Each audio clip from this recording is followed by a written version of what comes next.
જુલાઈએ ઊંઝા મંડીમાં જીરાનો ભાવ હતો ₹3600 થી ₹4300। પછી માત્ર 11 દિવસમાં એટલે કે 22 જુલાઈએ જીરાનો નીચલો ભાવ ₹3400 થઈ ગયો, પરંતુ ઉપરનો ભાવ સીધો ₹49 સુધી પહોંચી ગયો। અને ફરી 31 જુલાઈએ બંને ભાવો તૂટીને ₹3200 થી ₹4440 થઈ ગયા। પણ આજે ફરી બજાર ₹3550 થી લઈને ₹4250 ની રેન્જમાં આવી ગયું છે। આ આખરે શું થઈ રહ્યું છે? શું વેપારીઓ ખેલ કરી રહ્યા છે? શું મોટા સ્ટોકિસ્ટો બજાર ચલાવી રહ્યા છે? કે પછી આ બધું ચોમાસું, જીરાની ક્વોલિટી અને ડિમાન્ડ વચ્ચેની લડાઈ છે? આજના આ વિડીયોમાં આપણે એક પણ અફવા વગર માત્ર બજારના લોજિક ઉપરથી સમજવાના છીએ કે જીરાના ભાવ કેમ બદલાયા। અને સૌથી મહત્વની વાત, આવતા 15 થી 20 દિવસમાં જીરાના ભાવ કઈ દિશામાં જઈ શકે છે તે આજના વિડીયોમાં આપણે જાણવાના છીએ। તો વિડીયો છેલ્લે સુધી જોતા રહેજો, કારણ કે વિડીયોના અંતમાં હું તમને એક એવી વાત જણાવીશ જેના આધારે ઘણા ખરા વેપારીઓ પોતાનો નિર્ણય લઈ રહ્યા છે। તો ચાલો હવે સૌથી પહેલા વાત કરીએ કે 11 જુલાઈ થી 22 જુલાઈ વચ્ચે શું થયું। ગુજરાતના ઘણા ખરા ખેડૂતોને લાગ્યું કે હવે બજારમાં ભારે તેજી આવી ગઈ છે, પરંતુ હકીકત થોડી અલગ હતી। પણ અહીં એક એવી વાત છે જે 90% લોકો સમજી જ નથી શક્યા, અને એ જ કારણથી તેમનું બજારમાં ભારે નુકસાન થઈ રહ્યું છે। દર્શક મિત્રો, ચોમાસું શરૂ થતા જ મંડીમાં બે પ્રકારનો માલ આવવા લાગ્યો। પહેલો ભેજવાળો અને નબળી ક્વોલિટીનો માલ, અને બીજો એકદમ ડ્રાય, ક્લીન અને એક્સપોર્ટ ક્વોલિટીનો માલ। જીરાના ભેજવાળા નબળી ક્વોલિટીના માલ માટે વેપારીઓએ વધારે ભાવ આપ્યા નહીં, એટલા માટે જીરાનો નીચો ભાવ ₹3400 સુધી આવી ગયો। પરંતુ બીજી તરફ જીરાનો સુપર ક્વોલિટીનો માલ બજારમાં ઓછો હતો, અને સારી ક્વોલિટીની માંગ હોવાથી પ્રીમિયમ માલને ₹49 સુધીનો ભાવ મળ્યા। એટલે એક જ દિવસે જીરાના બજાર ભાવમાં ખૂબ મોટો તફાવત જોવા મળ્યો। હવે પ્રશ્ન એ છે, તો પછી થોડા દિવસોમાં જ બંને ભાવો તૂટી કેમ ગયા? દર્શક મિત્રો, અહીંથી આખી સ્ટોરી બદલાઈ જાય છે, અને આ કારણ બધા ખેડૂતોએ સમજવું ખૂબ જરૂરી છે। આ કારણ હતું પ્રોફિટ બુકિંગ। જ્યારે ઘણા ખેડૂતોએ અને સ્ટોકિસ્ટોએ જીરાનો ભાવ ₹49 જોયો ત્યારે તેમણે વિચાર્યું કે ચાલો હવે નફો લઈ લઈએ, અને અચાનકથી મંડીઓમાં જીરાના માલની આવક વધી ગઈ। જ્યારે માલની સપ્લાય વધે અને ખરીદદારો શાંત થઈ જાય ત્યારે ભાવ ઉપર દબાણ આવવાનું જ છે। એટલા માટે 31 જુલાઈએ જીરાનો ભાવ ઘટીને ₹3200 થી લઈને ₹4440 સુધી આવી ગયો। પણ હવે ફરી બજાર શા માટે સ્થિર થઈ રહ્યું છે?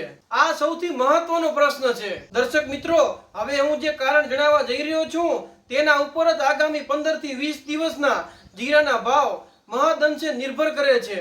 ખેડૂત ભાઈઓ, છેલ્લા થોડા દિવસોમાં ગુજરાત અને રાજસ્થાનના ઘણા ખરા વિસ્તારોમાં ભારે વરસાદ નોંધાયો છે, અને વરસાદના કારણે ગામડાઓમાંથી મંડી સુધી માલ પહોંચાડવામાં મુશ્કેલી પડી રહી છે, જેના કારણે માલની સપ્લાય ઘટી છે, અને જ્યાં સપ્લાય ઘટે છે ત્યાં બજારને સપોર્ટ મળવા લાગે છે।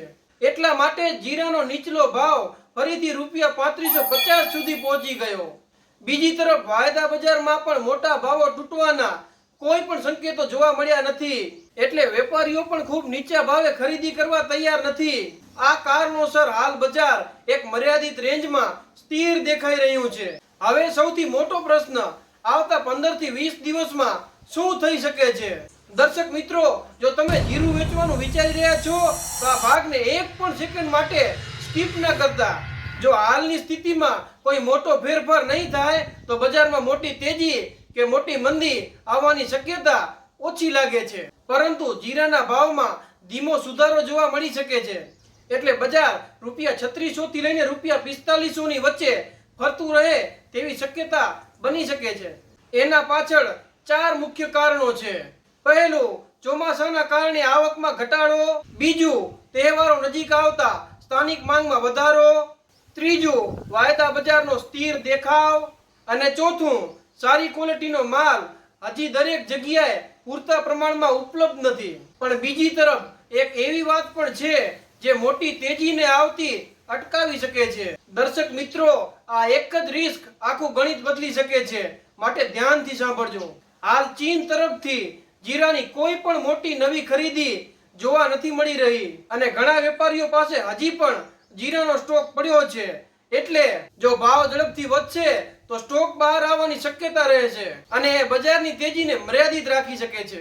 એટલે ખેડૂત મિત્રો, જો તમારી પાસે ખૂબ જ સારી, ડ્રાય અને પ્રીમિયમ ક્વોલિટીનું જીરું હોય અને બજારમાં રૂપિયા 4300 થી લઈને રૂપિયા 45 સુધીનો સારો ભાવ મળે તો થોડો માલ વેચીને નફો બુક કરવાનો વિચાર કરી શકાય. જ્યારે સામાન્ય અથવા ભેજવાળા માલ માટે સ્થાનિક બજારની સ્થિતિ અને ક્વોલિટી પ્રમાણે નિર્ણય લેવો વધુ યોગ્ય રહે છે. ખેડૂત મિત્રો, હવે તમારા માટે એક પ્રશ્ન છે. ભાઈઓ, તમને શું લાગે છે, જીરાનો ભાવ સૌથી પહેલા રૂપિયા 4800 પાર કરશે કે ફરી પાછો રૂપિયા 3200 તરફ આવશે? તમારો મત કોમેન્ટમાં જરૂરથી જણાવજો. અને જો આ વિડીયો તમને ઉપયોગી લાગ્યો હોય તો આ વિડીયોને લાઈક કરજો અને આપણા દરેક ખેડૂત મિત્રો સુધી આ વિડીયોને શેર કરજો.